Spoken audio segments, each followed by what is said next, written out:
제65편 다윗의 시. 인도자를 따라 부른 노래.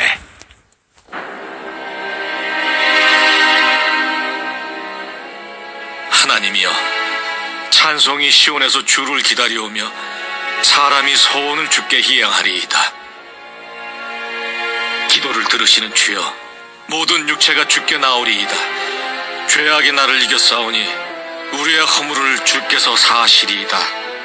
주께서 택하시고 가까이 오게 하사 주의 뜰에 살게 하신 사람은 복이 있나이다.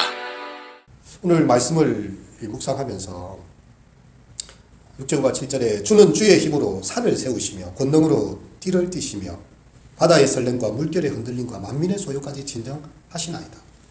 하나님께서 산을 세우시고 권능으로 띠를 띠신 하나님께서 이 소요와 이 재앙들을 다 이렇게 진정시키시지 아니하시며 우리 사람들이 백방으로 노력하고 참 그렇게 하지만 이 작은 바이러스 하나 입에서 이렇게 재채기 안 할 때 튀어나오는 포말 하나를 막지 못해서 1000만이 되는 우한이 1000만이 넘는 도시거든. 우리 같은 서울 같은 규모의 도시가 며칠 사이에 삽시간에 봉쇄가 되는 그런 엄청난 일이 일어나고 있는 것입니다.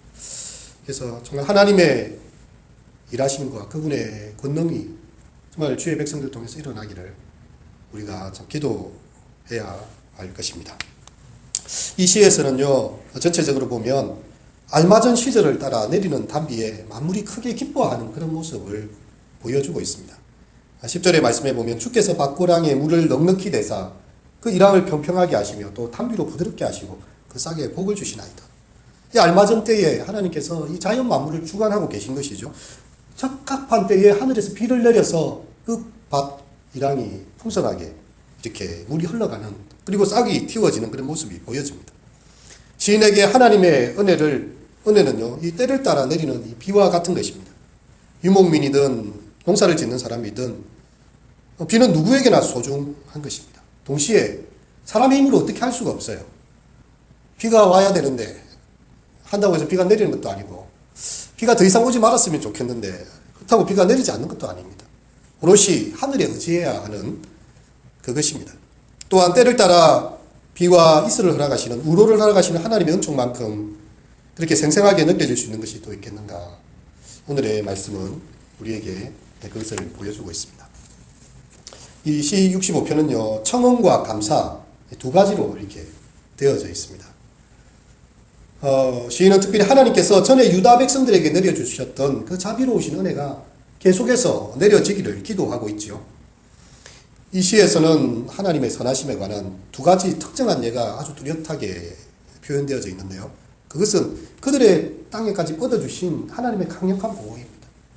그리고 수많은 축복들로 그 땅을 풍요롭게 하시는 하나님의 은혜의 풍성함이죠. 그리고 만일 우리의 삶에서요, 기도에 응답이 없다면 믿음을 지탱하기가 쉽지 않을 것입니다. 오늘 성경에 보면 하나님이여 찬송이 시온에서 주를 기다리오며 사람이 서원을 주께 이행하리이다. 기도를 들으시는 주여 모든 육체가 주께 나아오리이다. 하나님께서 기도를 듣고 계시기 때문에 우리가 이 믿음을 지탱하고 있다는 것입니다. 우리가 살아온 날들에요, 기도의 응답이 한 번도 없었다. 그럼 과연 이 자리에 앉아 있으실 수 있겠습니까? 쉽지 않은 일이죠. 음으로든 양으로든, 그것이 드러난 것이든 드러나지 않은 것이든요, 하나님께서 어떤 식으로든 우리가 간구하고 기도하는 것을 들으시고 응답을 해주셨어요. 오늘 본문의 말씀처럼 우리 하나님은 기도를 들으시는 하나님이고 모든 육체가 주님 앞에 나올 수밖에 없는 것입니다. 오늘날 열방 가운데 헤아릴 수 없는 수많은 육체가 주님을 찬송하는 이유도 그 하나님께서 그 자녀들의 기도를 들어 응답하시기 때문이죠. 기도를 들으시는 주님은요, 은혜의 하나님입니다. 기도를 하는 사람이 그 행위가 완전하여서 그렇지 않습니다. 자격 없는 사람이고요, 죄가 많은 사람입니다. 부족함이 많습니다. 하지만 자격 없는 사람에게도 베푸시는 하나님의 호의입니다. 하나님께서 우리의 연약함을 알고 계시지만 연약함 가운데로 부르짖고 기도하는 사람의 그 기도에 대해서 외면하지 아니하시는 거죠. 우리가 감히 주의 전에 나와 거룩하신 주님을 찬송할 수 있는 것, 그것은 전적으로 하나님의 은혜가 되는 것입니다. 기도를 들으시는 하나님은요, 능력 있는 하나님이십니다. 아침에 해가 뜨고 저녁에 석양을 바라보면서 그의 능력을 느끼고 있는 것입니다. 우리는 파도 치던 바다가 한순간에 다시 고요해지는 신묘한 자연의 변화 속에서 그분의 능력을 실감하게 됩니다. 우뚝 서서 천혜의 안식을 제공하는 그 살림의 수많은 나무들을 보면서요, 그 하나님의 권능을 느끼게 됩니다.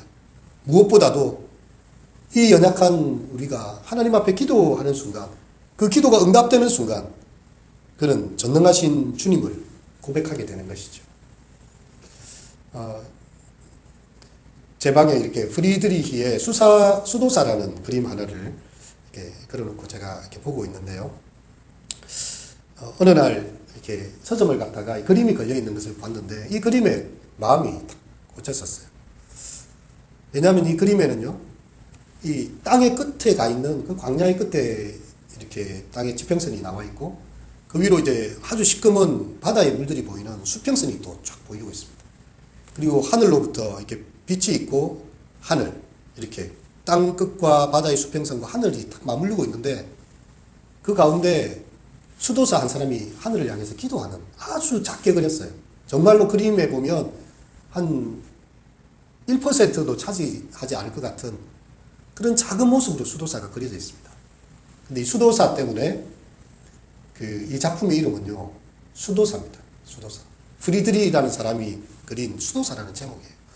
하늘의 하나님께서 이 수도사의 기도를 듣고 계시고요, 그가 땅 끝에서 부르짖고 그 바다 앞에서 그가 기도할 때에 하나님께서 그 기도를 들으시기 때문에 그 수많은 배경에도 불구하고 그 작품의 제목은 수도사가 되는 것입니다. 그림을 자세히 보면 바다는 시꺼멓고 땅도 이렇게 황량하지만 그가 기도할 때 하늘의 빛이 그 아래로 확 비쳐들어서 그것을 압도하는 그런 모습을 보게 됩니다. 오늘 본문에서처럼 바다의 설렘과 물결의 흔들림이 있고 만민의 소욕까지 있지만 주께서 주의 힘으로 산을 세우시고 권능으로 띠를 띠시며 그 모든 것을 진정시키시는 그런 하나님이 되시는 것입니다. 기도를 들으시는 우리 하나님은요, 또한 풍요의 하나님입니다. 그는 땅의 모든 기름진 것으로 우리의 밭 일함을 채워주고 계세요. 밭고랑의 넉넉한 물들은 그분의 넉넉한 가슴을 보여주고 있습니다. 담비로 하여금 새싹이 응돋게 하시고 골짜기에 곡식이 주렁주렁 열리게 하시는 그분이 우리의 삶의 뜰을 윤택해 하시는 그런 분입니다. 만일 우리가 진심으로 하나님 앞에 기도하고 그분의 보좌에 나아가 하나님의 긍휼과 자비를 구한다면요, 우리는 그분을 그렇게 만나게 되는 것입니다. 우리가 구원을 경험하면 하나님의 능력과 힘을 이해하는 범위가 굉장히 넓어지게 됩니다. 기도의 응답을 받았을 때요, 내게 능력 주시는 자 안에서 내가 모든 것을 할 수 있구나. 나의 기도를 들으시는 하나님께서 전능하시고 전지하신 하나님이시고 나의 편에 서 계시는구나. 그리고 우리가 이 구원을 경험할 때에 하나님을 알게 되는 것이죠. 구원을 경험한 사람의 관심은요, 자기 영혼에만 신경증적으로 매달리지 않습니다. 이제 땅의 모든 끝을 바라보면서 저 먼 바다까지도 지구촌 전역에서도 행하시는 하나님의 구원의 큰 일들에 대해서 마음에 관심을 갖게 되는 것입니다. 오늘의 본문이 특히 세 가지로 이렇게 나뉘고 있는데 1절과 5절의 내용은요, 용서를 위한 기도입니다. 본문에서 하나님은 기도를 들으시는 분이고 모든 육체가 그분 앞에 나아가게 되지요. 이 모든 육체는 이스라엘 사람에게도 적용될 수 있지만 시편의 문맥을 볼 때에 온 인류를 다 포함하고 있습니다. 모든 육체가 하나님께 나오는 이유가 무엇입니까? 그것은 바로 인류의 죄의 문제 때문입니다. 3절과 4절의 내용을 한번 읽어보겠습니다. 시작. 죄악이 나를 이겨 싸우니 우리의 허물을 주께서 사하시리이다. 주께서 택하시고 가까이 오게 하사 주의 뜰에 살게 하신 사람은 복이 있나이다. 우리가 주의 집 곧 주의 성전의 아름다움으로 만족하리이다. 이 죄를 사한다는 카파르라는 동사는요, 덮다, 씻어내다, 없앤다는 뜻입니다. 하나님 앞에서 우리가 죄가 있지만 그 죄를 씻어내고 덮어주신다는 거죠.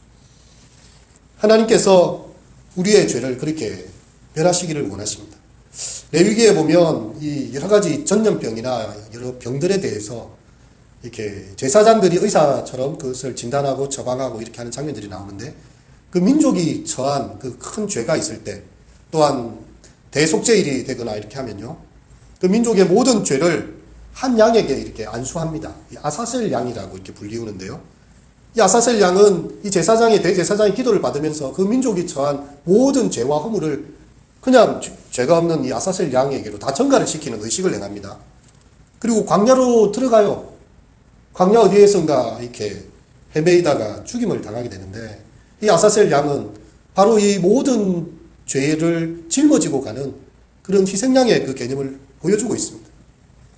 하나님께서 당신에게 나오는 자들에게 그 허물을 사하여 주시기를 그렇게 원하시고 계신 것이죠. 4절에서는 주의 뜰에 살게 하신 사람은 복이 있나이다.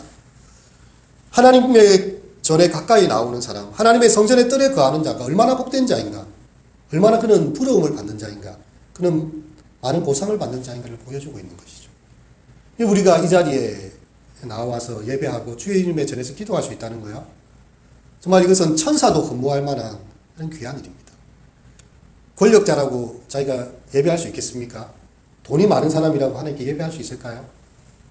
하나님께서 우리에게 믿음을 주지 아니하시면, 우리로 하여금 하나님의 살아계심과 그분에 대한 전적인 신뢰의 신앙을 우리에게 허락하지 아니하신다면요, 나올 수가 없어요.